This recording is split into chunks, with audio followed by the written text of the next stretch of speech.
qədər xanım. Hə, o xanıma mən ürəyim yandı, getirdim onu evimdə saxladım. Aa, tanımadığın bir insandır. Tanımadığım bir insandır. Mən verilişlərdə gördüm, onu atıblar, qəbristanlıqda yatırmış. Aha. Mən ona ürəyim yandı, getirdim evə. Bir-iki gün bizdə qaldı. Sonra gördüm qohumları çıxır.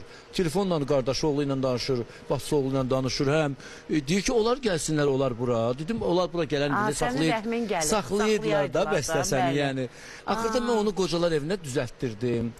Orada direktordan, müdirədən xahiş edirdim, sağ olsun. Buna yaxşı bir özü də xahiş elədi ki, mənim pəncərəm dənizə baxsın bir gərdə.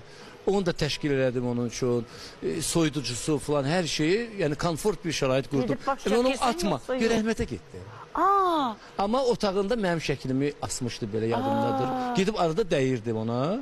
Amma indi rəhmətə getdi, Allah rəhmətinə getdi. Yəni onu atmamışam. Qocalar evinə də, orada ona rahat idi, öz yaşıdlarıyla.